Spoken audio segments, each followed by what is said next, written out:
Welcome to the deep dive.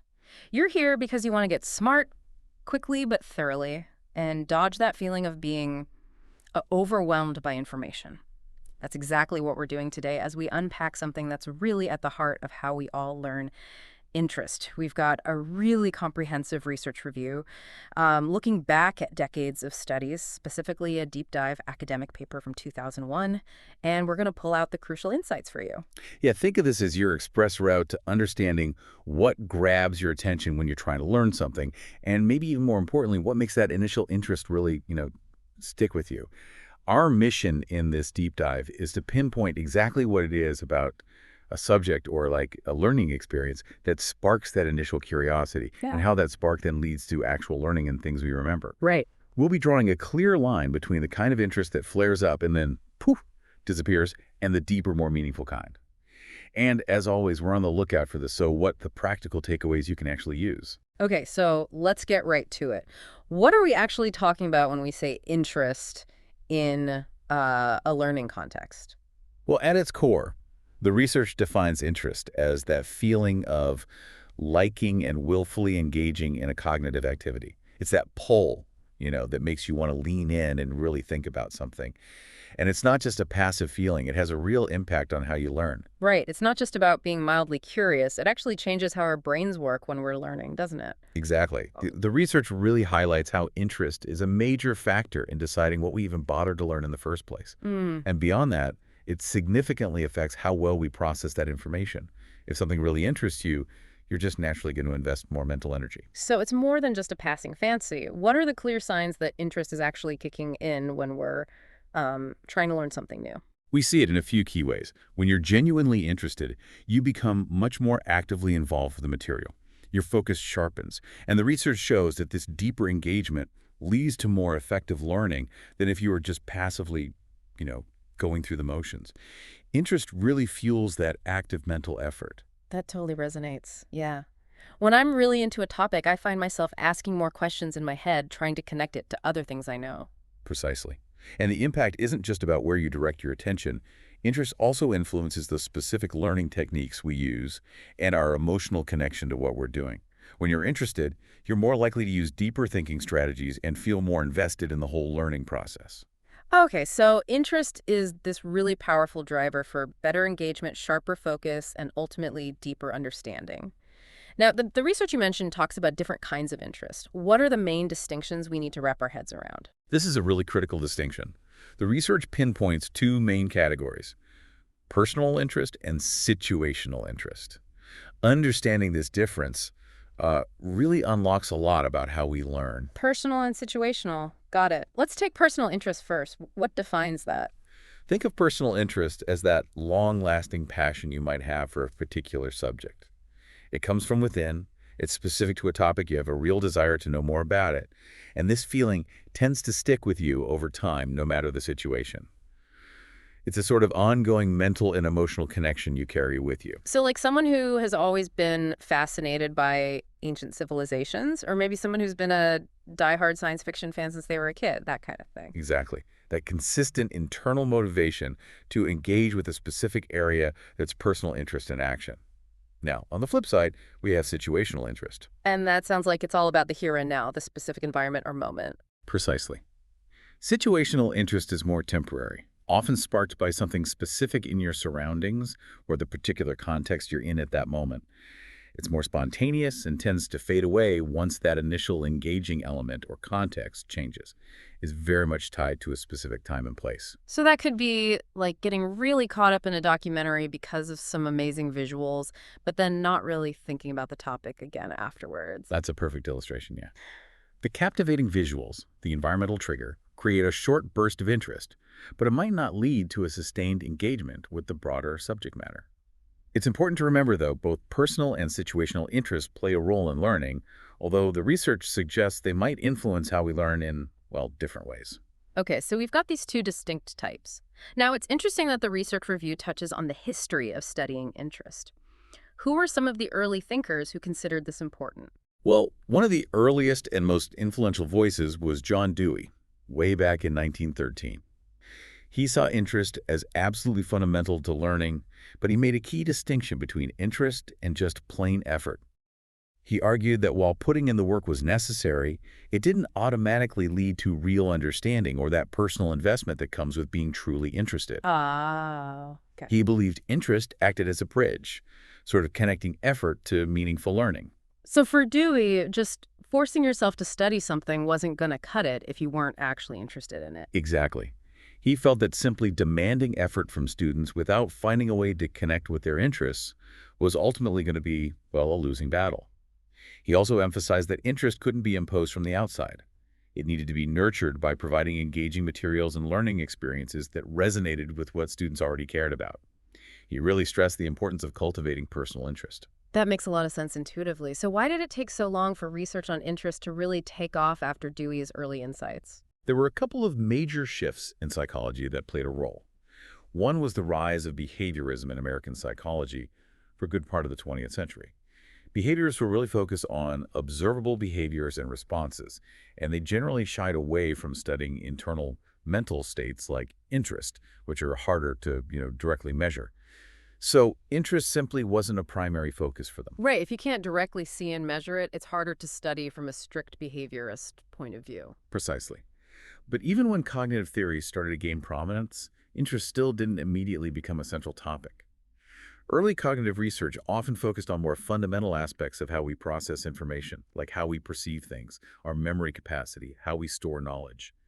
Interest seemed a bit harder to pin down, and wasn't initially seen as a core component of the cognitive system in the same way. Plus, a lot of early cognitive studies involve learning very basic things, like lists of unrelated words where interest might not seem as relevant. So it was seen as maybe a bit too subjective or not central enough to the core mechanisms of learning that they were trying to understand at the time. Exactly. However, things began to change in the 1970s with the emergence of what's called prose learning theory. This field focused on how we learn from more complex and meaningful materials, like stories and articles. There was a renewed emphasis on deeper levels of understanding, and that's when research on interest really started to gain momentum again. Okay, so the shift towards studying how we learn from more meaningful content created an opening to look at the role of interest again. Who were some of the key figures in this resurgence? William Kinch in 1980 was definitely one of the first to explicitly explore the connection between interest and how we process text. He made a distinction between what he called emotional interest, which is sparked by text that evokes strong feelings, like joy or anger, often connected to major life events, and cognitive interest, which arises when readers become engaged with more ordinary text, perhaps because of something novel or unexpected. That's an interesting distinction, emotional versus cognitive. Is that like an early version of the personal and situational interest we've been talking about? That's a good question, and it's important to clarify that Kinch's ideas about emotional and cognitive interest, while insightful for their time, haven't been heavily tested empirically and aren't directly the same as the later distinction between personal and situational interest. The review paper includes Kinch's work more for its historical significance in bringing attention to interest in text processing, rather than as a directly competing modern theory. Got it. So Kinch was an early voice, connecting interest to how we read and understand things. What other historical perspectives are important to know about? While Van Dyke and Kinch themselves, in their very influential theory of text processing in 1983, also discussed the role of interest. Their research suggested that interest was linked to how well we understand the main themes of a text. However, they also pointed out a potential problem. If something in a text is highly interesting but not actually important to the main point, it could actually make it harder to remember the truly crucial information. We'll definitely come back to this idea of seductive details a bit later. Interesting. So something that's really captivating but ultimately irrelevant could be a distraction. Exactly. Another key figure from this period is Roger Schenck, back in 1979. He proposed that interest gets triggered in various ways, including when we encounter things related to major life themes or, unusual events. He also suggested that interest is generated both top-down, based on our existing goals and knowledge, and bottom-up, based on the actual content and structure of the text itself. He loosely connected these ideas to what we now understand as personal and situational interest, respectively. So if I'm reading about something I already know a bit about, that's the top-down part that might spark my interest in a more personal way. Whereas a surprising fact within the text itself, bottom-up, could create a more immediate situational interest. That's the general idea, yeah. Yeah. Shank's major contribution was really emphasizing that interest plays a critical role in how we strategically use our limited mental resources when we're learning. He called this interest-based parsing, suggesting that we tend to selectively focus our attention on what we find interesting, assuming it's important. However, like Van Dyke and Kinch, he also recognized the risk that what we find most engaging might not always be what's most important for truly understanding the core message. So we might end up focusing on the exciting but ultimately minor details and miss seeing the bigger picture. That's the potential pitfall he identified. And this idea of interest guiding, where we direct our attention, became a really significant area of investigation in the following decade. Which leads us to more recent ways of thinking about interest. So after laying this historical foundation, how did researchers in the late 20th century really solidify our understanding of personal and situational interest? The 1990s saw a real surge in research aimed at more precisely defining these concepts. While there wasn't one single unified theory that emerged, the work of researchers like Heady, Reniger, and Krapp was really instrumental in further developing the distinction between personal and situational interest.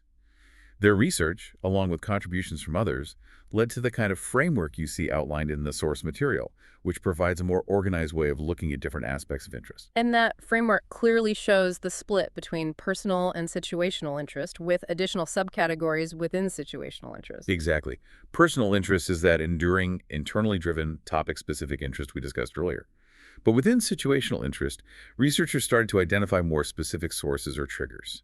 The review paper categorizes these as text-based, task-based, and knowledge-based situational interest. Okay, let's dive into those subcategories of situational interest then. What exactly do we mean by text-based interest? Right, so text-based interest refers to the specific characteristics of the learning material itself, most commonly written text, that can grab our attention and make us more interested in the moment. Researchers propose several of these factors, such as how unexpected the information is, whether we can easily identify what the characters involved, the level of action or activity described, and even how well the text is structured, like its coherence and completeness. So a story with surprising plot twists or characters we can really connect with is more likely to spark that immediate situational interest. Precisely. And later on, researchers added factors like how concrete and vivid the language is to this list. Think about elements like suspense, how engaging the writing style is, the use of mental imagery, how easy the text is to understand, whether the information seems valuable to us, and even the complexity of the information being presented. All of these characteristics of the text itself can play a role in how interesting we find it in that specific situation. And within this category of text-based interest, the review highlights some specific areas that have been studied quite extensively, like this idea of seductiveness. Yes, seductiveness, often discussed in terms of seductive details, has been a particularly active area of investigation. These are parts of a text that are highly interesting in themselves, but they're actually not essential for understanding the main ideas. They might be memorable because they deal with sensational or unusual topics, but they're ultimately tangential to the core message the text is trying to convey. So those are the really attention-grabbing parts that might stick in our minds but don't necessarily help us learn the key concepts. Exactly. And the research on whether these seductive details ultimately help or hinder learning has actually produced some, well, mixed findings. Some studies found that while people did tend to remember the seductive details quite well, their recall of the more important information was actually worse. It's like the brain gets a little too focused on the shiny things and forgets the main point. That makes sense. If you're concentrating on the flashy side stories, you might miss the central narrative. However, other research found that people could remember the seductive details well, without it having a negative impact on their recall of the main ideas. This suggests that readers might process different kinds of text segments in different ways. So maybe we can compartmentalize and remember the interesting tidbits without sacrificing the core learning. That's one possibility.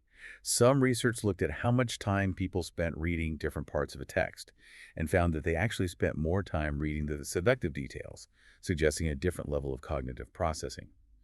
But then you have other research which provided evidence supporting the idea that seductive details do indeed hurt learning, potentially by activating the wrong mental frameworks. Their diversion hypothesis suggests that these interesting but irrelevant bits can lead our thinking down the wrong path, making it harder to integrate the important information. The review emphasizes that the effects of seductive details likely depend on a combination of factors, like the specific type and length of the text, and just how seductive the details actually are. More research is really needed to definitively say under what conditions they're helpful or harmful. It sounds like a bit of a cognitive tightrope walk. What immediately grabs our attention isn't always what leads to the best long-term understanding.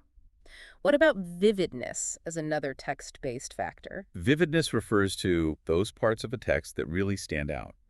They create a sense of suspense, surprise, or are just generally very engaging and bring the content to life. Some research found that suspense in a story contributed to how much people enjoyed it, especially for older readers. So a cliffhanger at the end of a chapter would be a prime example of vividness creating interest. Absolutely. However, another study found that while surprise was linked to interest, it wasn't necessarily linked to how much people liked the material overall, which is a good reminder that interest and enjoyment aren't always the same thing. That's true. Other work, using think-aloud protocols where people verbalize their thoughts as they read, found that vivid text segments were consistently rated as more interesting and were also remembered better. They also observed that vividness could be enhanced by elements like strong imagery, unexpectedness, humor, and a distinctive author's voice. So making the text more engaging through these techniques seems to be generally beneficial for both capturing interest and improving memory. That's the general trend in the research, yeah. Other work also supports this, showing positive correlations between vividness and other factors like suspense, ease of comprehension, coherence, and ultimately interest and how well people recall the information. It seems vividness is a multifaceted quality that generally has a positive influence on how we engage with and learn from text. And the last text-based factor the review highlights is coherence. What exactly makes a text coherent, and how does that affect our interest in it? Coherence essentially refers to how well the main ideas in a text are organized and connected to each other, making it easier for the reader to follow the flow of information and build a mental model of what they're reading. Kinch himself argued that coherent text should be inherently more interesting because it's easier for the reader to make sense of the information and see how the different pieces fit together. So a well-structured, logical piece of writing is generally more engaging than something that feels disjointed or jumps around without clear connections. Exactly. Research supported this, finding that texts that were rated as well organized were also perceived as more interesting.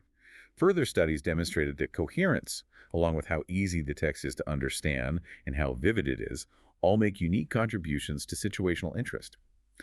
Interestingly, the research suggested that once interest was taken into account, how easy the text was to understand was the strongest predictor of how well people remembered it. Oh, interesting. Yeah, it suggests that while coherence helps to grab our interest, the clarity of the information itself might be what really cements it in our memory.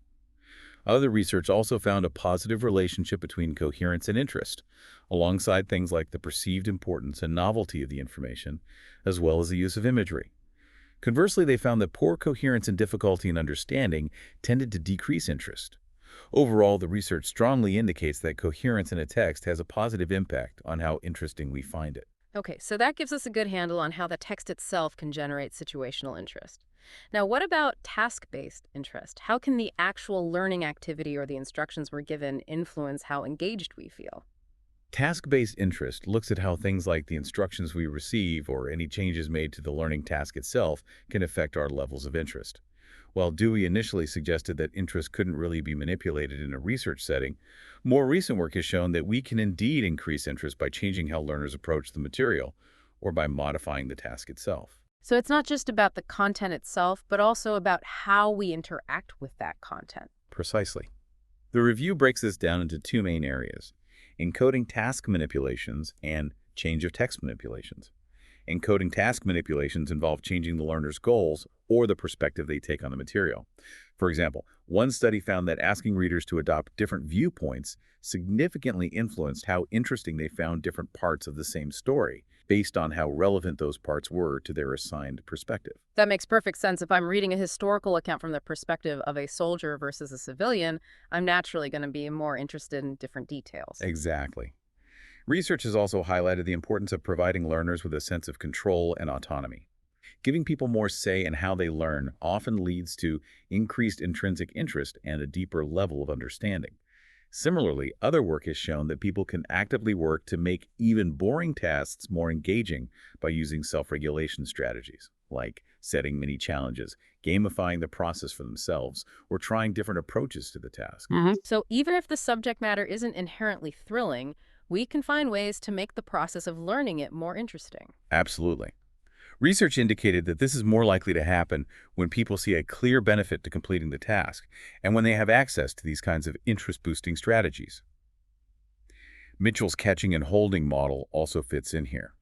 Catching interest might involve making the initial encounter with the material engaging, while holding interest is about keeping learners actively involved through clear goals and a sense of agency. Right. His research found that active participation with classroom materials was a strong predictor of sustained interest. It seems like fostering a sense of agency and showing the relevance of the task can go a long way in sparking situational interest in the activity itself. It seems like fostering a sense of agency and relevance can really make a difference. What about change of text manipulations? How do you try to boost interest by directly altering the text itself? This involves intentionally modifying the text to try and make it more engaging. Some work explored this, looking at how things like highlighting certain information or adding specific elements could affect interest and recall.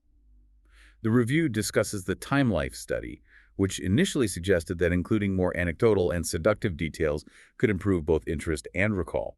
However, later research, including an attempt to replicate those findings, actually showed that more coherent versions of the text led to better recall. So, while it might seem like adding exciting but non-essential elements would be a good way to grab attention, it could actually backfire if it makes the core information less clear or less well-structured. That's the key takeaway, yeah. Changes that improve the underlying structure and coherence of a text seem to be more effective in enhancing both readability and how well people remember the information. On the other hand, focusing too much on peripheral content, even if it's engaging, might end up hindering comprehension of the main ideas. Okay, we've covered text-based and task-based situational interest. Now let's talk about the third category, knowledge-based interest. How does what we already know about a topic influence how interesting we find new information about it in the moment? Knowledge-based interest examines the relationship between our existing knowledge base and our current level of interest in a particular subject. Research indicates that prior knowledge is indeed linked to both personal and situational interest, although the connection tends to be stronger with that longer-lasting personal interest we discussed earlier. That makes intuitive sense. If I already know a fair amount about something, I'm probably more likely to have a pre-existing personal interest in it. Exactly. Some research found that readers often felt that expository texts didn't provide enough background information, which then had a negative impact on their interest levels. However, other studies have found no direct relationship between someone's existing knowledge of a topic and their interest in learning more about it, suggesting that if a text does a good job of providing the necessary context, prior familiarity might not be as crucial for sparking initial interest. It's like a well-written introduction can bring everyone up to speed. That's an interesting point. A well-crafted, self-contained explanation might level the playing field when it comes to generating initial interest. That's the idea. Now, one researcher, Tobias, concluded that personal interest has a linear relationship with prior knowledge. Generally, the more you already know, the more interested you are in knowing even more. However, Kinch proposed a different idea specifically for situational interest, suggesting an inverted U-shaped relationship. An inverted U. Yeah, his theory was that moderate levels of existing knowledge might lead to the highest levels of interest because it creates a foundation to build upon and a desire to fill in the gaps, whereas having very little or a very large amount of prior knowledge might not be as stimulating for generating new situational interest. So you need to know enough to be intrigued and see the relevance, but not so much that the new information feels like old news? That's the general idea behind the inverted U-shaped relationship.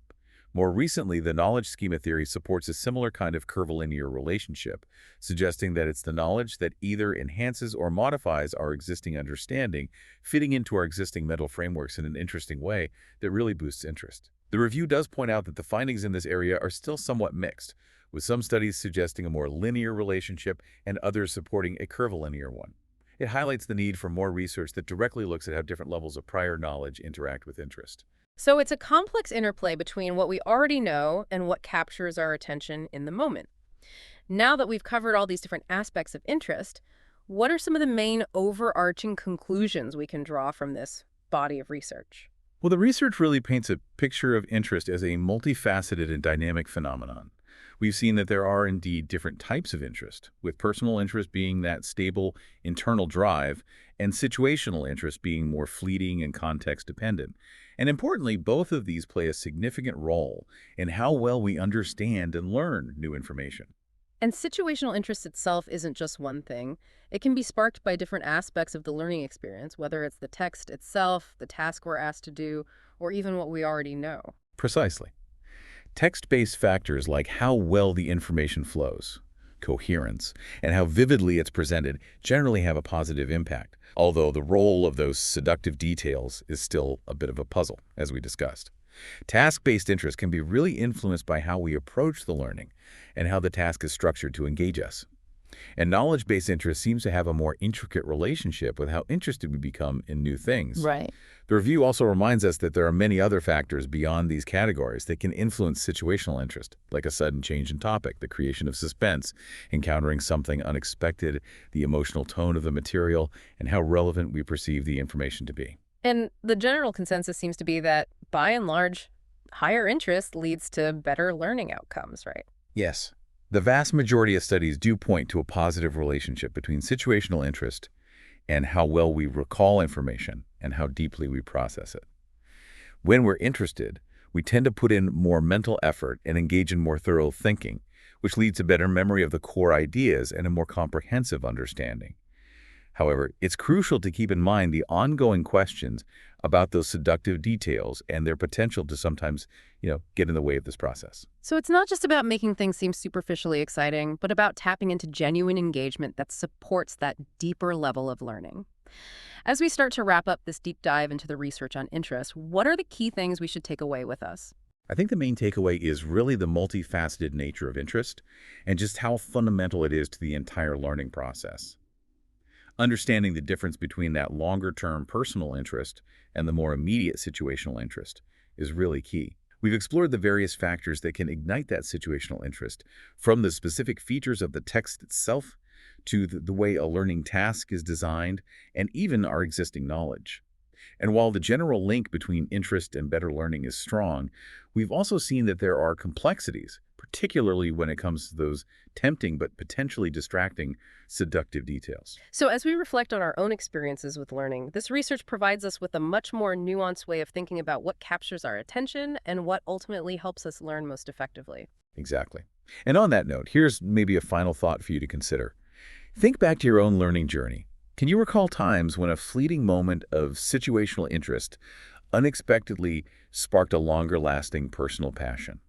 Or maybe you can think of instances where specific aspects of a text or the way a task was set up either really drew you in or completely turned you off. Yeah. Consider how you might consciously apply some of these insights about self-regulating interest in your own learning or in your work. It's about becoming more aware of what ignites your curiosity and how you can maybe cultivate that engagement. That's a really valuable point, making this research something we can actually reflect on and use. Thanks for taking this deep dive with us today. If this discussion has sparked your interest and you find yourself with more questions, we definitely encourage you to keep exploring this fascinating area. Absolutely. There's always more to discover, and understanding the science behind what makes us interested is a really powerful tool for anyone who wants to learn more effectively and actually enjoy the process.